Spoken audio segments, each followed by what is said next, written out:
¿Cuántos están contentos esta tarde? Yo también, hermanos. Y le doy la gloria a Dios y la honra a Él. Y le doy gracias a Él por este privilegio que nos concede de predicar su palabra. Y gracias a nuestro pastor Carlos Rivas, que nos confía este lugar santísimo para poder declarar las verdades del Eterno, hermanos. Yo quiero que vaya conmigo a su Biblia, en el segundo libro del profeta Samuel, segunda de Samuel, capítulo 6. Aleluya. Y cuando lo tengan se va poniendo de pie, por favor, para una mejor reverencia a la palabra de Dios.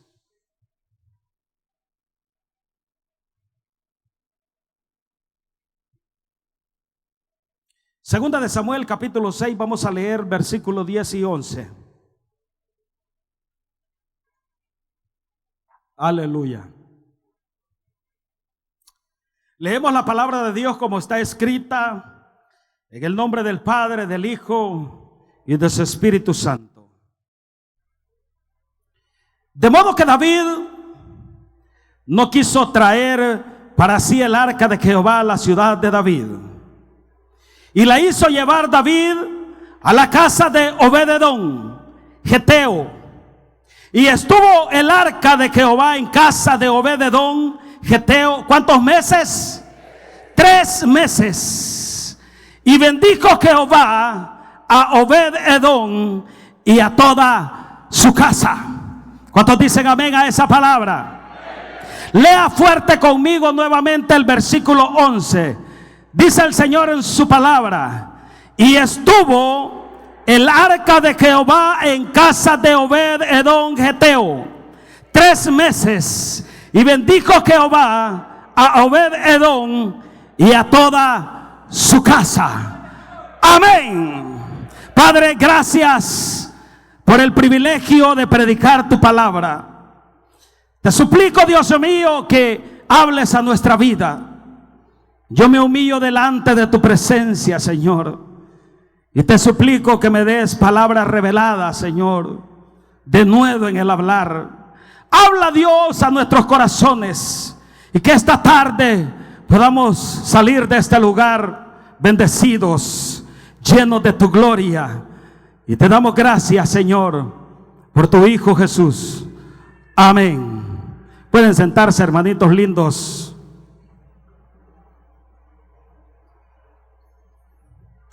Esta historia, hermanos, es muy interesante. La manera en cómo llega el arca del pacto a la casa de este hombre Obed. Porque si nosotros leemos la historia, el contexto de este texto que hemos leído, en los primeros versículos de este capítulo 6, encontramos, hermanos, a David, que reúne al pueblo para poder trasladar el arca del pacto. Esa arca, hermano, que estuvo en la casa de Abinadab. Ahí en el versículo 3 de ese mismo capítulo, usted lo puede ver y dice: pusieron el arca de Dios sobre un carro nuevo y la llevaron de la casa de Abinadab, que estaba en el collado. O sea, el arca, David dispone trasladar en ese momento el arca del pacto. Pero ¿por qué había llegado el arca del pacto a la casa de Abinadab? Resulta, hermanos, que el arca del pacto había sido como capturada, digámoslo así. Había sido, los filisteos habían capturado el arca del pacto y la habían tenido los filisteos por un tiempo. Y por las consecuencias de que los incircuncisos habían tenido el arca del pacto y les llegó a ellos muchos males, ellos decidieron entregar el arca, y el arca llega así a la casa de Abinadab. Si leemos un poco la historia, hermanos, yo quisiera que retrocedieran un poco al primer libro de Samuel y veamos, hermanos, cómo el arca del pacto cae en manos de los filisteos. Primera de Samuel, en el capítulo 4, hermanos, encontramos nosotros cómo es que cae en manos de los filisteos el arca del pacto. Está conmigo, hermanos. Primera de Samuel, capítulo 4. Ahí el título de mi Biblia dice: los filisteos capturan el arca. Hermanos, Israel estaba peleando contra los filisteos y consultan a Dios porque los derrotaron en la batalla a los israelitas. Y consultan a Dios y ellos llevan el arca del pacto. Y cuando ellos llevaban el arca del pacto y hicieron estruendos y gritaron y todos los filisteos se asustaron por un momento, pero de repente ellos cobran ánimo y atacan nuevamente a los israelitas. Y mire lo que dice el versículo 10 del capítulo 4. ¿Está conmigo? Dice: pelearon pues los filisteos e Israel, ¿qué fue? Fue vencido y huyeron cada cual a sus tiendas. Y fue hecha muy grande mortandad, pues cayeron de Israel 30,000 hombres de a pie. Y miren lo que pasa en el versículo 11. Y el arca de Dios fue tomada, y muertos de los hijos de Elí, Ofni y Finés. Los dos hijos de Elí murieron en esa batalla. Los dos hijos del sacerdote Elí. Y capturan el arca. Y los filisteos se quedaron con el arca. Los incircuncisos, los hijos del diablo, los enemigos de Dios. Y estos filisteos fueron a meter el arca a su templo. Y ahí en el templo ellos adoraban a un Dios. Y ese Dios se llamaba Dagón. Y ponen el arca del pacto a la par de Dagón. Y resulta que como Dios no comparte su gloria con nadie, el siguiente día, hermanos, este Dios al cual adoraban los filisteos, el siguiente día este Dios amanece postrado sobre el suelo, como haciéndole reverencia al acta, como humillándose delante de la presencia de Dios. Y los filisteos se asustaron y volvieron a parar su muñeco y volvieron a parar su Dios. Y el siguiente día aparece lo mismo, y no solamente estaba postrado delante del arca del pacto, sino que estaba descabezado y no tenía manos. Y es que, amado pueblo de Dios, Dios no comparte su gloria con nadie. No hay otro Dios en el cielo, ni en la tierra, ni debajo de la tierra, al cual nosotros podamos adorar, sino que solamente al único Dios verdadero, a Jehová de los ejércitos. A Él sea la gloria por siempre en esta hora, hermanos. Aleluya. Y usted puede leer la historia en su casa, del capítulo 4 en adelante, y se darán cuenta cómo los filisteos no podían mantener el arca, porque eran incircuncisos, idólatras, enemigos de Dios. Y ellos comienzan a pasear esa arca por las ciudades de Hebrón y todas las ciudades de sus alrededores, y la tuvieron 7 meses. Y de repente comenzó a llegar al pueblo de los filisteos enfermedades, llagas, tumores. Y ellos consultaron qué podían hacer y les dijeron que regresaran el arca. Y envían el arca. Y es así como el arca llega, hermanos, a la casa de Abinadab. Dele vuelta a las páginas de su Biblia ahí mismo en Primera de Samuel, capítulo 7. Capítulo 7 de Samuel, hermanos. ¿Está conmigo? Dice el versículo 1: vinieron los de Kiriat Jearim y llevaron el arca de Jehová y la pusieron en casa de ¿quién, hermanos? De Abinadab, situada ¿dónde? En el collado.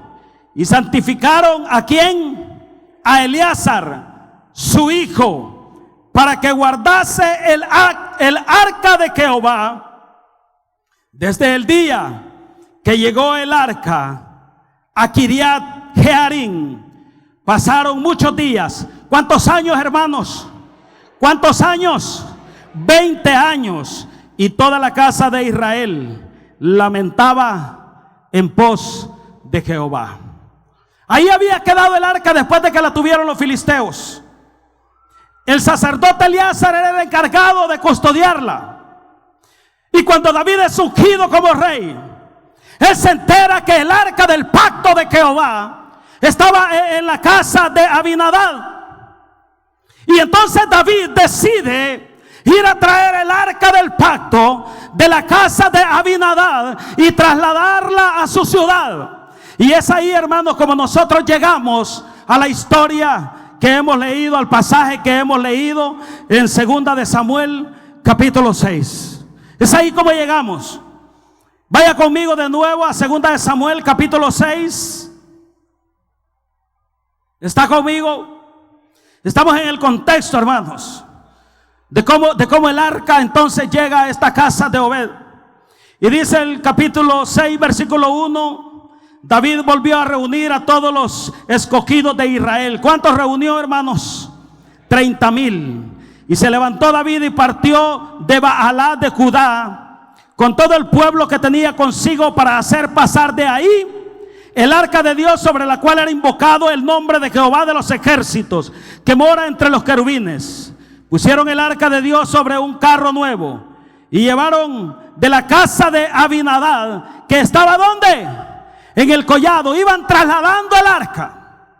Y cuando ellos estaban trasladando el arca de la casa de Abinadab hacia la ciudad de David, hacia Jerusalén, sucede ahí un hecho, hermanos, que trasciende. Y a causa de ese acontecimiento, hermanos, deciden dejar el arca del pacto en la casa de Obed-Edom. Y ahí está, hermanos. Dice, sigamos leyendo, después del versículo 3. Versículo 3: pusieron el arca de Dios sobre un carro nuevo y la llevaron de la casa de Abinadab, que está en el collado. Y Usa y Ahío, hijos de Abinadab, guiaban el carro nuevo. Y cuando lo llevaban de la casa de Abinadab, que estaba en el collado, con el arca de Dios, Ahío iba delante del arca, y David y toda la casa de Israel danzaban delante de Jehová con toda clase de instrumentos de madera de haya, con arpas, salterios, panderos, flautas, címbalos. Iban alegres, hermanos, trasladando el arca del pacto.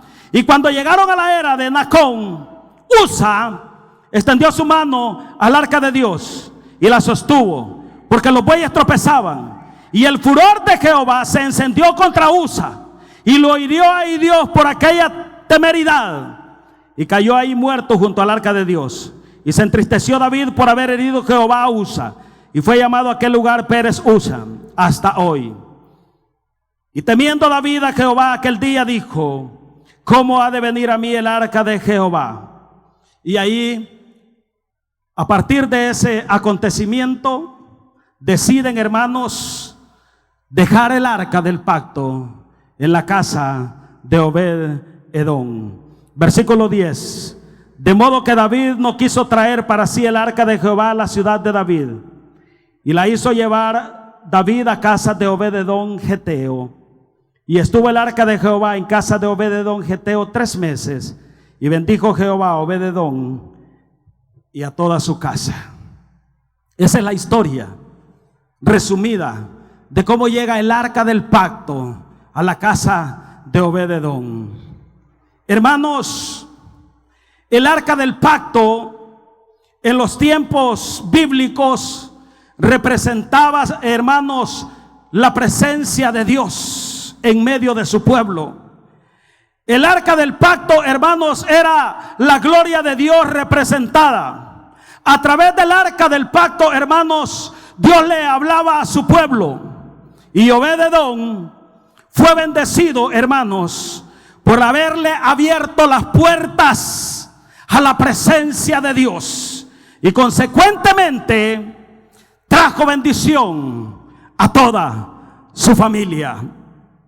Dios tenía un propósito en la vida de esta familia, así como Dios tiene un propósito en su vida, así como Dios tiene un propósito para su familia.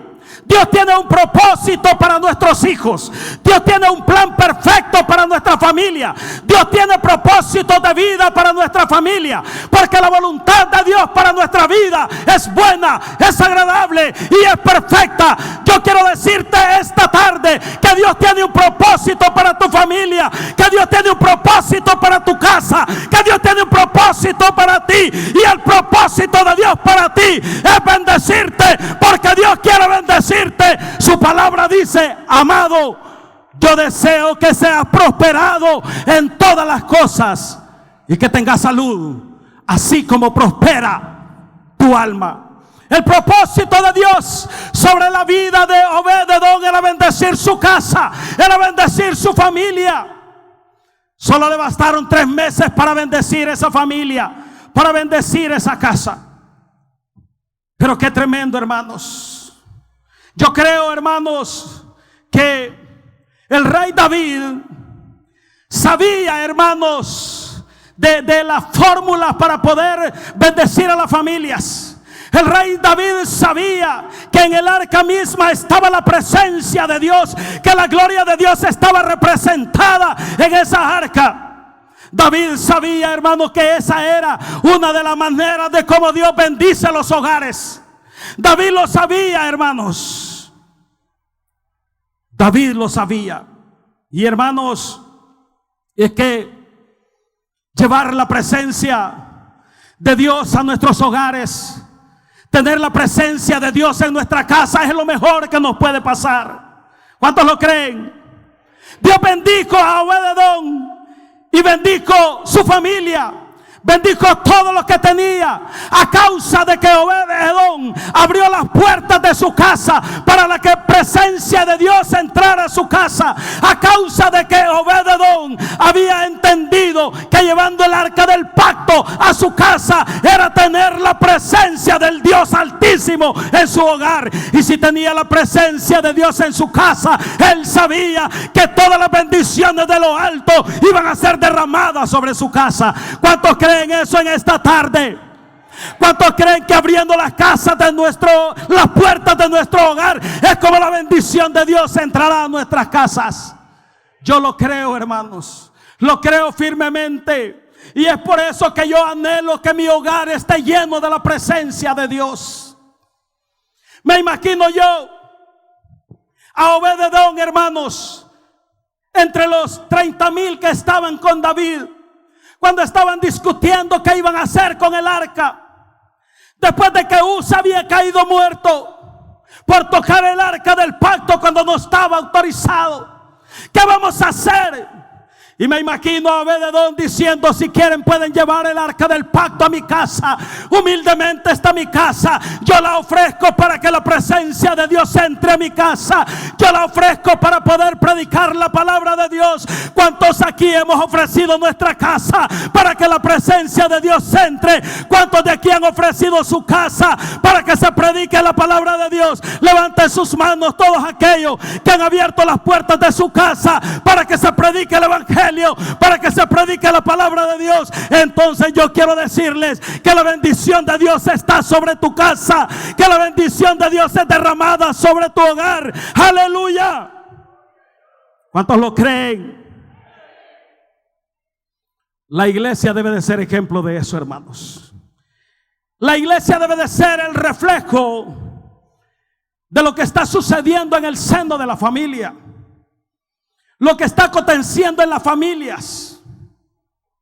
La iglesia es el reflejo de nuestra casa, de cómo nosotros nos comportamos en la casa, de cómo nosotros nos conducimos en nuestro hogar. Ese es el reflejo de la iglesia, o debería de ser el reflejo de la iglesia, hermanos. Lo que tú vives en tu casa. Pero muchas veces, hermanos, en la iglesia no se refleja lo que estamos viviendo en nuestras casas, porque a veces solo vivimos de apariencia, hermanos. Y a veces en nuestros hogares estamos en discordia, estamos peleados, estamos discutidos como pareja. Y venimos a la casa de Dios a fingir. Y salimos discutidos de la casa, y cuando venimos entrando a la iglesia, hermanos, nos agarramos de la mano y comenzamos a saludar a los hermanos. Pero bien se nos nota cuando nosotros no estamos bien delante de Dios. En la iglesia debería de ser el reflejo de la casa, hermanos. Porque cuando un hogar, hermanos, cuando en un hogar está la presencia de Dios como la esencia y los cimientos de esa casa, todo tu entorno se convierte en una bendición. Cuando en esa casa, cuando en ese hogar está la presencia de Dios, cuando la esencia de Dios mismo está en tu casa, cuando los cimientos de tu casa están basados sobre la palabra de Dios, todo tu entorno se convierte en bendición, hermanos. Todos los que están a tu alrededor alcanzan la bendición que está entrando en tu casa. ¿Cuántos lo creen? ¿Saben una cosa? Obed-edom era una persona común y corriente. Era un hombre simple. Era un hombre cualquiera como tú y como yo. Sin embargo, cuando Obed-edom abre las puertas de su casa al arca de Dios, atrajo una bendición sin comparaciones. Atrajo una bendición sin igual, hermanos. Tanto que quedó plasmado en la historia. Tanta fue la bendición de Dios sobre esa casa, hermanos, que tuvo que quedar registrado en la historia, hermanos. Quiero decirte esta tarde, no importa si tu casa es glamurosa o si su casa es muy humilde. Lo importante es que puedas unirte a los tuyos, a tu familia, para darle la bienvenida a la gloria de Dios, para darle la bienvenida en tu casa al Espíritu Santo, para darle la bienvenida en tu casa al Rey de Reyes y Señor de Señores, para que tú puedas abrirle las puertas de tu casa al Rey de la Gloria, a Jesucristo. No importa cómo sea tu casa, no importa si es esplendorosa o si es humilde, lo importante es que nosotros podamos abrirle las puertas de nuestra casa al Rey de la Gloria, a Jesucristo, para que la bendición de Dios caiga también sobre nuestro hogar. ¿Cuántos lo creen esta tarde? Aleluya.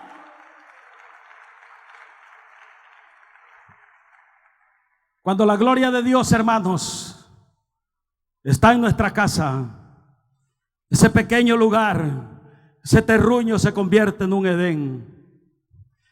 Cuando la gloria de Dios está sobre tu casa, cuando tu hogar se llena de la gloria de Dios, ese lugar se convierte en un Edén. En un Edén en el principio, cuando Dios habitaba con Adán y Eva. Cuando Adán y Eva se paseaban en ese Edén y la presencia de Dios estaba con ellos. Cuando tú le abres las puertas de tu casa a la gloria de Dios, a la presencia de Dios, tu hogar se convierte en un Edén. Y cuando uno entra a esos hogares, uno puede respirar en esos hogares un ambiente de paz, un ambiente de armonía, un ambiente de tranquilidad, un ambiente, hermanos, de prosperidad. Uno puede respirar en esos hogares tranquilidad y paz. ¿Cuántos han sentido eso cuando han visitado hogares de sus hermanos? Amén, hermanos. Pero cuando no está la presencia de Dios en esos lugares, hermanos, no se puede percibir la presencia de Dios, no se puede respirar ese ambiente. Ahora, ¿qué sucede cuando la gloria de Dios no está en tu casa? ¿Qué pasa cuando la gloria de Dios no está en su hogar? Cuando nuestro hogar no está lleno de la gloria de Dios, ¿qué sucede?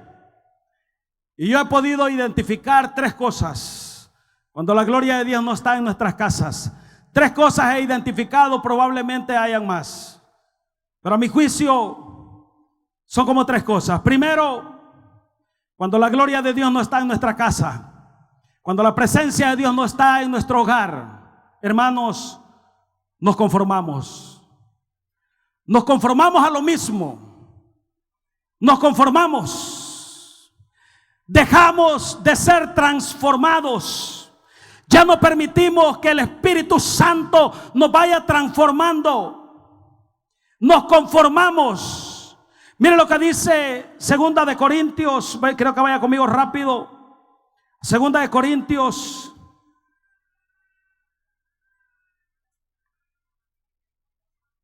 Segunda de Corintios. En el capítulo 3, está conmigo, mi hermano. Mire lo que dice el versículo 18, capítulo 3, 18 de Segunda de Corintios. Por tanto, nosotros todos, mirando a cara descubierta como en un espejo, la gloria del Señor. ¿Qué dice? Somos, ¿qué? Transformados de gloria en gloria, en la misma imagen. ¿Cómo? por el Espíritu del Señor. La palabra clave ahí es transformados. La palabra clave es la transformación. Pablo dice, escribiéndole a la iglesia de Romanos, en el capítulo 12, versículo 2, no os conforméis a este siglo, sino transformaos por medio de la renovación de vuestro entendimiento, para que comprobéis cuál sea la buena voluntad de Dios, agradable y perfecta. No os conforméis a este siglo, sino transformaos. Cuando una persona, hermanos, deja de ser transformado por medio del Espíritu Santo, es porque lo sobrenatural de Dios y el poder de Dios se ha movido de su vida, se ha movido de su casa. Cuando alguien deja de ser transformado, cuando alguien ya no está siendo transformado, renovado por medio del Espíritu Santo, cuando ya tiene una conciencia laxa, cuando ya no se inmuta ante las cosas desagradables delante de Dios, entonces, hermanos, ahí hay un problema. Lo sobrenatural y el poder de Dios se ha movido de su vida, y por consecuencia ha perdido el control espiritual de esa casa. Y solo queda en nosotros puro formalismo y pura religión. Mucho pueblo de Dios, lamentablemente, hoy en día sí está viviendo. Experimentaron la gloria de Dios sobre su vida, experimentaron la gloria de Dios sobre su casa y se conformaron a eso. Y ya no permitieron que el Espíritu Santo los tocara. Creyeron muy religiosos, se creyeron muy espirituales y cayeron en un error. Y ya no permitieron que el glorioso Espíritu Santo, que el poder de Dios siguiera tocando sus vidas y siguiera transformando sus vidas. Y ahora solamente son bulla. Ahora solamente son, como dice el libro de Corintios, metal que resuena, hermanos, címbalos que retiñen, porque ya no hay amor, porque ya no permitimos que el Espíritu Santo nos toque.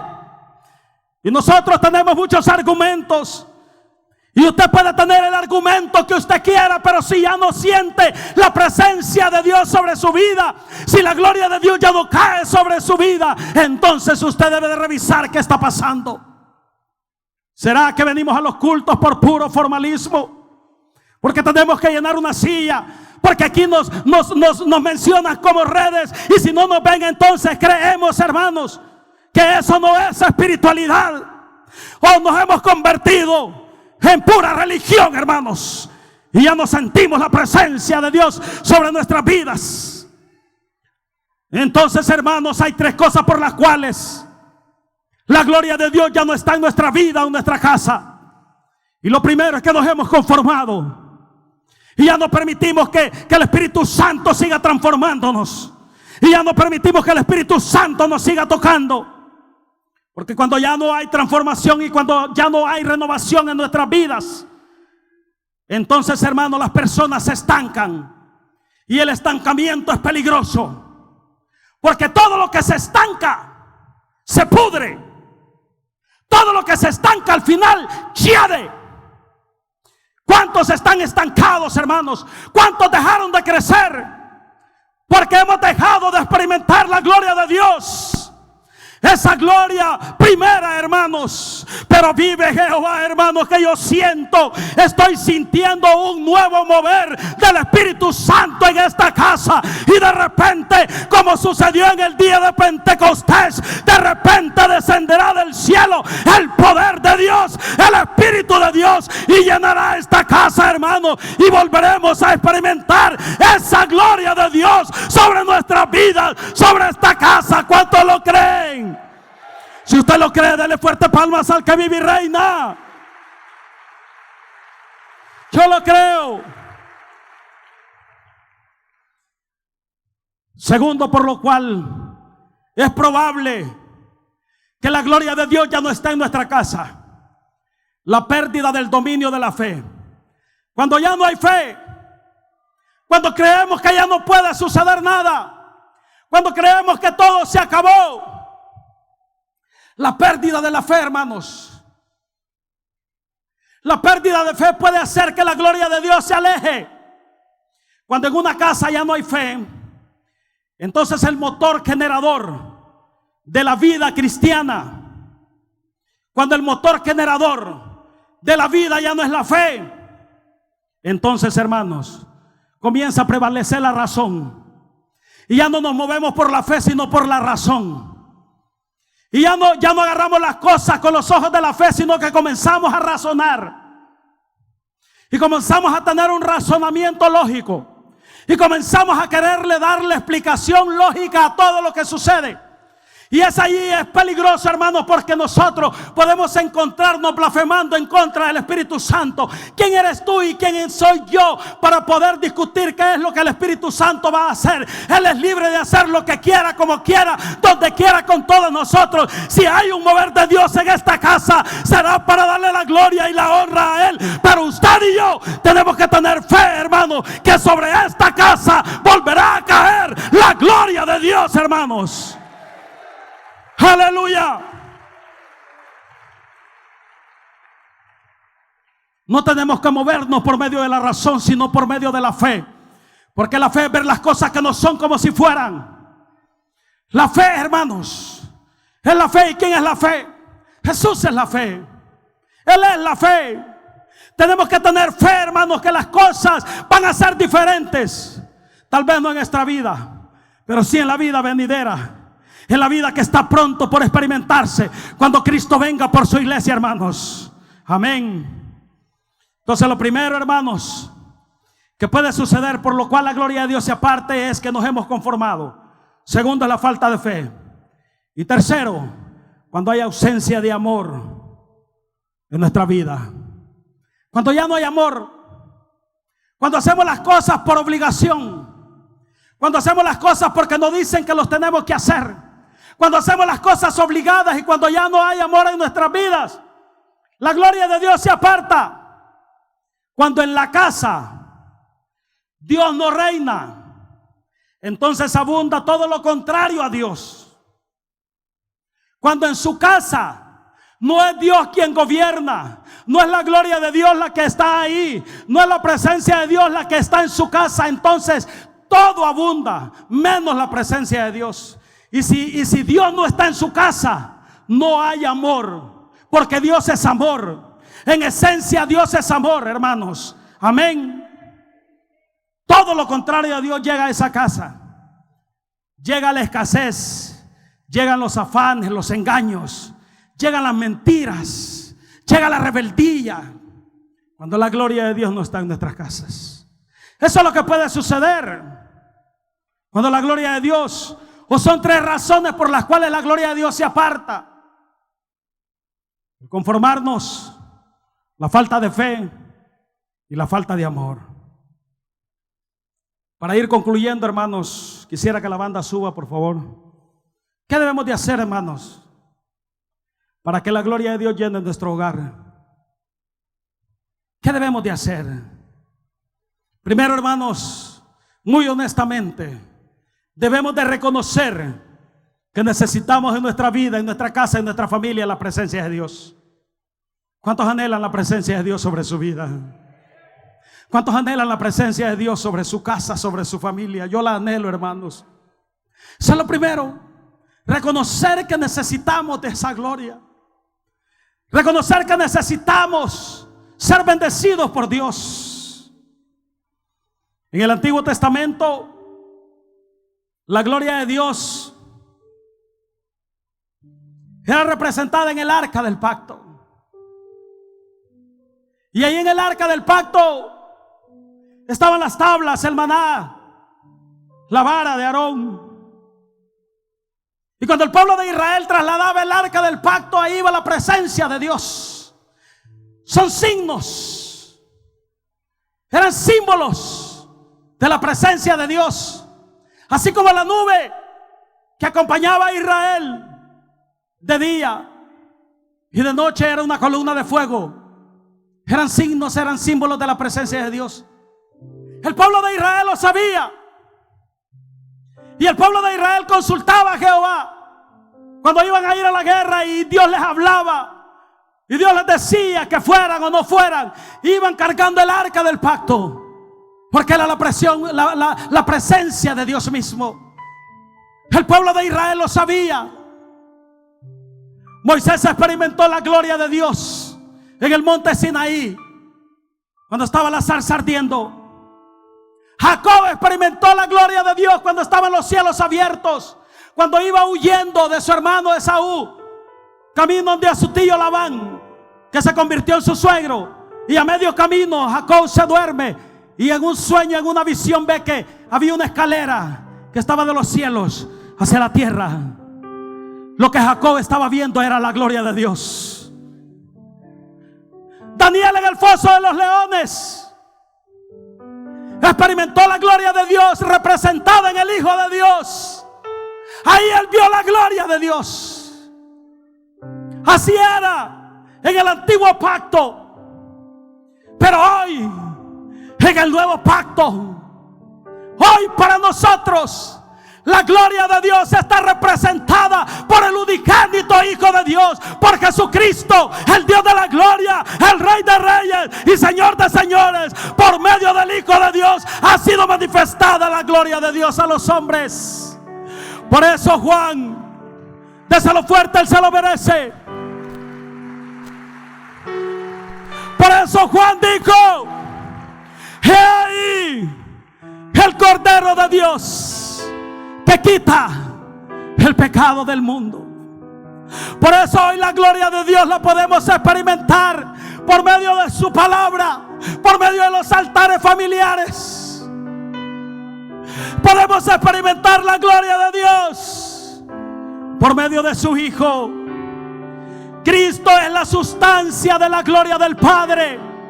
Cristo es la sustancia de esa gloria que vieron los antiguos, que pudieron experimentar el pueblo de Israel. Cristo es la sustancia, y el Padre la reveló a nosotros por medio del Hijo, y Jesucristo la ha mostrado a los hombres.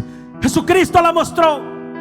Por eso Juan, el apóstol, en el capítulo 1 versículo 14 dijo: y el Verbo se hizo hombre y habitó entre nosotros, y hemos contemplado su gloria.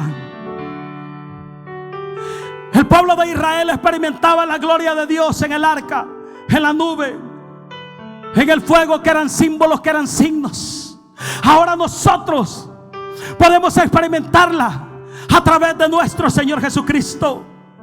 Hemos contemplado su gloria, la gloria que corresponde al Hijo unigénito del Padre, lleno de gracia y de verdad. ¿Cómo llenar nuestro hogar de la gloria de Dios? Debemos abrir las puertas al Señor. Ábrale las puertas de su corazón a Cristo. Si usted está aquí sin Cristo en su corazón, si su hogar está sin Cristo, yo le invito a que le abra las puertas a Jesús. Porque muchas veces podemos tener a Cristo en nuestro corazón, pero a lo mejor Cristo no está en nuestra casa. A lo mejor Jesucristo no es quien gobierna nuestro hogar, y Jesucristo está sentado frente en la acera queriendo entrar a nuestro hogar, pero nosotros no se lo permitimos. Debemos de abrirle las puertas al Señor en esta tarde para poder experimentar grandes cambios en tu familia. ¿Sabes? La presencia de Dios, esa presencia de Dios en tu casa, en tu vida, esa presencia de Dios es capaz de sanarte, es capaz de restaurarte. Esa presencia de Dios sobre tu vida es la que te cuida, es la que te protege, es la que no permite que nada te pase. Esa presencia de Dios en tu casa es la que hace que el ángel de la muerte pase de largo de nuestros hogares. Esa presencia de Dios sobre tu casa es la gloria de Dios. Y cuando la gloria de Dios está en tu casa, los milagros comienzan a suceder. Obed-Edom convirtió su casa, convirtió su hogar en un glorioso altar de adoración. Es necesario, hermanos, que convirtamos nuestro hogar en un verdadero altar de adoración hacia Dios, hermanos. Porque cuando las personas a tu alrededor, tus vecinos, tu familia, estas personas deben saber, deben darse cuenta que tú eres una persona que declaras tu hogar como un manantial de la gloria de Dios aquí en la tierra. ¿Para cuántos su casa es un manantial de la gloria de Dios aquí en la tierra? Digan amén, hermanos. Créalo por la fe. Dios debe de morar en nuestro hogar. Dios debe de morar en nuestro hogar para que el poder de Dios se desate en su vida, para que la prosperidad de Dios llegue a nuestra casa. Porque el plan de Dios hoy para las familias es que tú seas prosperado, es que su pueblo sea prosperado, no solo porque diezma o ofrenda, sino a través del camino más excelente, a través de un camino más excelente, y es la oración ferviente, la adoración ferviente. Que podamos adorarle a Dios con todo nuestro ser. Que los momentos de adoración no solamente sean porque lo dicen, no solo porque los ministros de alabanza te inducen, sino porque tú quieres experimentar la gloria de Dios. Es porque tú necesitas la gloria de Dios sobre tu vida. Dios hará de tu casa un lugar apetecible. ¿Cuántos quieren que su hogar sea apetecible? ¿Cuántos quieren que su hogar se convierta en una casa de provisiones? Entonces, yo quiero que haga esta declaración conmigo. Repita conmigo. En esta tarde, dígalo creyendo, en esta tarde, yo declaro que así como estuvo el arca del pacto en casa de Obed-edom y le bendijo, Jehová bendecirá mi casa, bendecirá mi familia, bendecirá mi negocio, mi empleo. Puertas se me van a abrir y nadie las podrá cerrar. Este es el mes de mi bendición, dígalo. Porque el arca del pacto está en mi casa. Amén. Aleluya. Aleluya.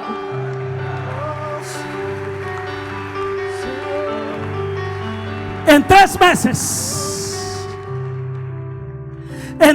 meses que estuvo el arca del pacto en la casa de Obed-edom, Obed-edom recibió bendiciones que él nunca se esperaba. Y al ver que Obed-edom era bendecido por el arca de Dios, David, el rey David, decide traer el arca a Jerusalén. Probablemente David dijo: yo estoy loco. Obed-edom está siendo bendecido y yo dejé el arca en su casa. Me estoy perdiendo mis bendiciones, quizás dijo David.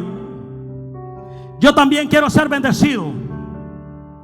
Yo también quiero la presencia de Dios en mi casa. Y David fue a traer el arca y la trasladó a su casa. ¿Cuántos pueden decir hoy, en esta tarde, lo mismo? ¿Cuántos quieren traer el arca del pacto a su casa? ¿Cuántos quieren traer la presencia de Dios a su casa? Hoy no es literal. Hoy no es literalmente que el arca del pacto entrará a tu casa. Hoy lo que tienes que hacer es permitir que la presencia de Dios entre a tu casa. Que Jesucristo gobierne tu hogar. Que Jesucristo gobierne tus emociones. Que gobierne tu casa. Efesios 5:14 dice: despiértate tú que duermes y levántate de entre los muertos, y te alumbrará Cristo. Despiértate tú que duermes y levántate para que Cristo te alumbre. Debemos de clamar ahora, hermanos, para ver la gloria de Dios sobre nuestra casa, sobre nuestras vidas y sobre esta casa. ¿Cuántos quieren clamar en esta tarde para que la gloria de Dios descienda? ¿Cuántos anhelan la gloria de Dios en su vida? ¿Cuántos anhelan la presencia de Dios sobre su vida? Póngase de pie en esta tarde. Póngase de pie en esta tarde si usted anhela la presencia de Dios. Porque el profeta Isaías en el capítulo 60 y versículo 1 dice: levántate, resplandece, porque ha venido tu luz y la gloria de Jehová ha nacido sobre ti. Porque he aquí que tinieblas cubrían la tierra y oscuridad las naciones, mas sobre ti amanecerá Jehová y sobre ti será vista su gloria.